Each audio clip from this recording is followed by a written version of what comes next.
हमने देखा, हम आपको स्पष्ट रूप से बता देंगे, हम बहुत दुखी हैं। हमारे पेशेंट्स दिन प्रतिदिन मरते जा रहे हैं। उनकी संख्या 300 से लगभग 250 से 300 के रोज की है। उन्होंने कहा आपका काम मैं जल्दी से जल्दी करूंगा, ये अनशन आप वापस ले लो। जंतर मंतर के बाहर में आप लोग जो मौजूद हैं, क्या लगता है, क्या जो आश्वासन दिया गया था भाजपा सरकार के द्वारा, मंत्रियों द्वारा, क्या पूरा होने की उम्मीद है? देखिए, हमें तो पूरी उम्मीद है कि हमारा काम होगा, क्योंकि 14 तारीख को हमने जब अनशन स्थगित किया, उसके पहले आदरणीय श्रम मंत्री जी ने हमें बुलाया। हमें कई एमपीज़ ने रिक्वेस्ट भी की कि अनशन वापस ले लो या बंद करो। उसमें सभी पक्ष पार्टी के एमपीज़ थे। आदरणीय हेमा मालिनी जी ने भी कहा था। आदरणीय श्रम मंत्री जी ने जब हमें ये कहा, उनके ऑफिस में जब हम मिलने गए, तो उन्होंने कहा आपका काम मैं जल्दी से जल्दी करूँगा, ये अनशन आप वापस ले लो।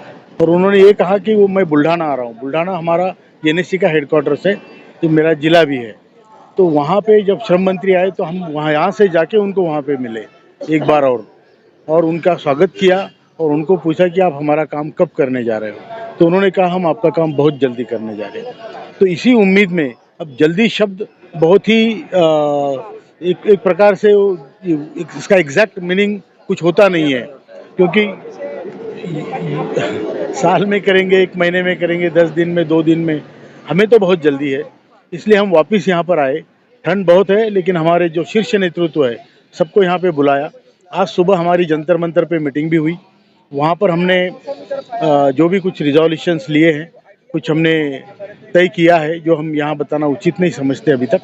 और उसके बाद हमें आशा है कि श्रम मंत्री अपना वचन निभाएंगे, प्रधानमंत्री जी भी अपना वचन निभाएंगे, और इसी आशा में हम यहाँ सब। जंतर मंतर पे आप फिर से 19 तारीख से बैठने वाले थे, क्या परमिशन क्यों नहीं मिला? नहीं, देखिए 19 तारीख से हम बैठने, हमने तो उस दिन डिक्लेयर किया कि हम 31 तारीख तक का समय सरकार को देते हैं। सरकार इस पर विचार करके हमारा कोई निर्णय 31 दिसंबर से पहले करें, नहीं तो फिर 1 जनवरी से हम फिर रीग्रुप होंगे, फिर पूरे देश में आंदोलन होगा, या जो भी हमारा आगे निर्णय होता है वो हम करेंगे। लेकिन जो मिनिमम मांगे जो आपकी हैं, जो एम्प्लॉय पेंशन स्कीम को लेकर के, जो 7,500 रुपया प्लस डीए प्लस जो मेडिकल फैसिलिटी पति पत्नी को मिलना चाहिए, तो इसको क्या लग रहा है, इसके ऊपर जो है किसी भी मंत्री वगैरह से बातचीत हुई है? देखिए, 4 मांगे लेके हम चले हैं। चारों मांगों में आदरणीय प्रधानमंत्री जी से हमारी 2 बार चर्चा हुई है, आधा घंटा चर्चा हुई है। आदरणीय श्रम मंत्री से हमारी 20 बार बैठकें हुई है। तो जब संतोष कुमार गंगवार जी मंत्री थे तब भी, और अभी के जो भूपेंद्र यादव जी जो मंत्री है, उनसे भी हमारी चर्चा हुई है। तो हमें आश्वासित किया गया है कि हम जल्दी से जल्दी आपका काम करेंगे। हमारा काम लास्ट स्टेज पे होगा, या शायद कुछ डिसीजन सरकार में हुआ भी हो, लेकिन वो डिक्लेयर करना या लागू करना बाकी है। इसीलिए हम आज से यहाँ पर फिर बैठे हैं। हम कल आए हैं, कल भी हम कई लोगों से मिले, कई सांसदों से मिले, कई मंत्रियों से बात की। आज भी वही सिलसिला जारी रहेगा। हमारे शीर्ष नेतृत्व का इंडिया गेट पे मीटिंग भी हुई, और आज हम यहाँ पर जंतर मंतर पे इसलिए बैठे हैं कि हम अपनी बात सरकार तक आपके द्वारा पहुँचा सकें। तो क्या लगता है, सरकार से तो आपको उम्मीद है, सरकार की तरफ से लगातार आश्वासन भी मिल रहा है, लेकिन कोई जो है सीमा तय नहीं हुई है कि कब तक आपकी मांगे पूरी की जाएगी? यही वजह है कि फिर से आप जो है अपनी मांगे को लेकर फिर से आप जंतर मंतर पे आना चाह रहे हैं, अप्रोच कर रहे हैं आप? अब क्या है, याचक और क्या कर सकता है, हम याचक हैं। लेकिन याचक वो है कि जिसने पुण्य कमाया हुआ याचक है। ये पूरे लोग जो है, इन्होंने पूरे जिंदगी तपश्चर्या की है, पैसे भरे हैं। ऐसा याचक 2 प्रकार के होते हैं। एक तो जो खाने पीने के लिए भिक्षा मांगता है, दूसरा होता है जो जिसने कुछ ब्रह्मचर्य, कुछ तपश्चर्या की होती है। जब वो आपके द्वार पे आता है तो उसका आदर के साथ पैर धो के सम्मान करके उसको खाना खिलाया जाता है, दान दिया जाता है। तो उसकी जो पुण्याई है, वो पुण्याई लेकर ये सब लोग गुहार लगा रहे हैं। ये इस प्रकार के याचक है जैसे कोई सन्यासी या फकीर होते हैं। धन्यवाद। तो क्या कहेंगे, आप लोग सब जो है कमांडर अशोक राव जी के साथ हैं यहाँ पे, क्या लगता है लगातार जो है अपनी आप लोगों की जो मांग है साथ ऐसे ही साथ रहेंगे? साथ रहेंगे। जो एक 19 तारीख से हम 22 तारीख तक यही लगातार बैठेंगे, और हमारे को पेंशन मिलना ही चाहिए, पेंशन होना ही चाहिए। हम 22 तारीख तक यहाँ बैठेंगे, और जब तक हमारा पूरा काम नहीं होता तब तक हम नहीं जाएंगे यहाँ से। धन्यवाद। यहाँ तो हम इसलिए आए हैं कि हमारी मांगे जो है ये मंजूर हो जाए। प्रधानमंत्री जी 2 बार हमारी टीम को मिल चुके हैं और उन्होंने प्रॉमिस भी किया है कि ये मांगे मंजूर करेंगे। हम ऐसे बूढ़े लोग हैं कि जिन्होंने हमारे पेंशन के लिए पैसे दिए हुए और पैसों की कीमत जो है, जो बाजार मूल्य है, वो करीबन 15 से 20 लाख रुपए आ जाती है और 15 से 20 लाख लोगों जिसके पैसे हैं उसके लिए पेंशन जो मिल रही है 1171 रुपये एवरेज पेंशन मिल रही, जिसमें ना खाना होता, ना पीना होता, ना दारू होती, ना दवा होती। तो इसलिए मैं ये चाहता हूँ कि इन लोगों के बहुत बुरे हाल है। रोज़ 200-300 लोग दवा नहीं मिलने की वजह से या उनको अनाज नहीं मिलने की वजह से उनकी मृत्यु हो जाती है।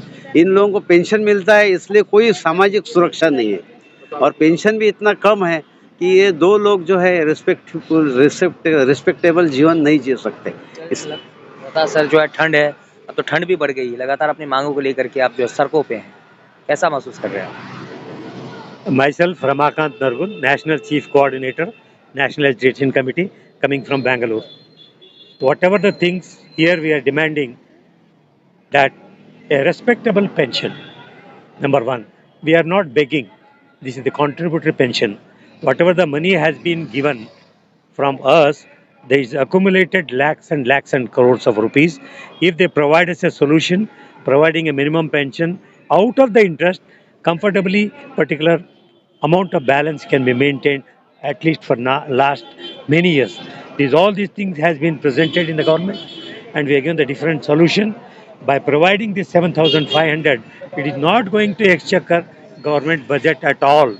I know this particular point, if they once again call also, they can explain better.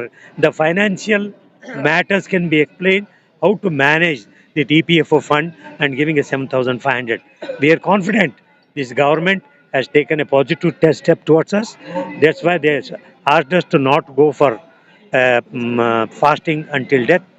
To respect their guidance, we have for time being we are arrested. When we are expecting that before 31st December, a positive results will come. Otherwise, we don't know what our central committee is going to decide next course of action. But Modi know that about what is the poor people condition because he comes from the same background. We are confident he will help us. That's all. आखिर में आपसे सवाल करना चाहेंगे कि लगातार जो है भाजपा सरकार की तरफ से आश्वासन दिया जा रहा है, लेकिन आपकी मांगे अगर 2024 से पहले नहीं की जाएगी तो क्या है उसका प्लान आप लोगों का? देखिए, हम लोग ये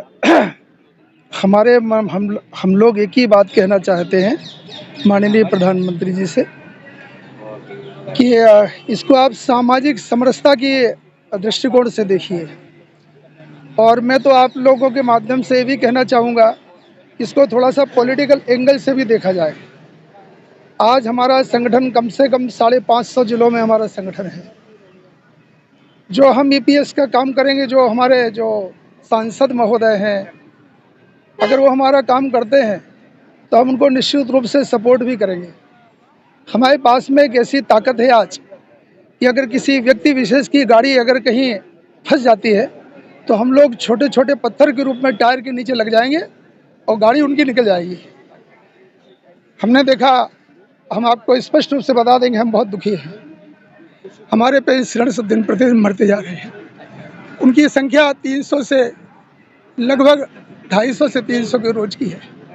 बहुत ही वेदना का विषय है। आप लोगों ने देखा होगा, मीडिया ने इसको बहुत अच्छी तरह से प्रचार प्रसारित किया और हम पेंशनर्स की क्षीण आवाज़ को आप लोगों ने माननीय प्रधानमंत्री तक पहुंचाया। ये जो हमारा आंदोलन ही एक प्रकार से माननीय प्रधानमंत्री जी को रिमाइंड करना था, वो तो पहले ही हमें आश्वासन दे चुके हैं। और जिस व्यक्ति की हम शरण में जाते हैं उस व्यक्ति की जवाबदारी बहुत ज़्यादा बनती है।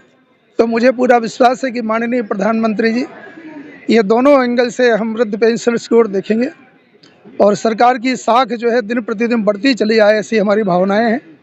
सरकार की साख न बिगड़े न गिरे, ये भी हमारी भावनाएं हैं। तो हम आपके चैनल के माध्यम से प्रार्थना करते हैं कि हम वृद्ध पेंशनर्स को जो हमारा ये राशि है, उस राशि का जो जमा किया हुआ पैसा है, हर महीने इनका कंट्रीब्यूशन आता है, कॉर्पस बढ़ता चला जा रहा है। 7.5 ईयर प्लस डीए, ये केवल पेंशन फंड के जो उसका इंटरेस्ट है उससे पूरा किया जा सकता है। और रही सवाल वास्तविक वेतन के ऊपर, उच्च पेंशन की, उसके ऊपर भी जो है जो सुप्रीम कोर्ट का डिसीजन है उसको मिस इंटरप्रिटेशन ना किया जाए, उनको भी जो है न्याय दिया जाए। दोनों हमारी मांगें हैं। साथ में मेडिकल की सुविधा प्रदान की जाए और सरकार के लिए इतना कोई कठिन नहीं है। एक बार फिर आपके चैनल के माध्यम से माननीय प्रधानमंत्री से हम सबकी ओर से प्रार्थना करते हैं कि तुरंत इस विषय के ऊपर ध्यान दिया जाए और इस उम्र में हम वृद्ध पेंशनर्स को दौड़ाया ना जाए, हमारी परीक्षा ना ली जाए और हमारी मांगें मंजूर की जाए। धन्यवाद सर, थैंक यू सर, बहुत बहुत धन्यवाद आपका।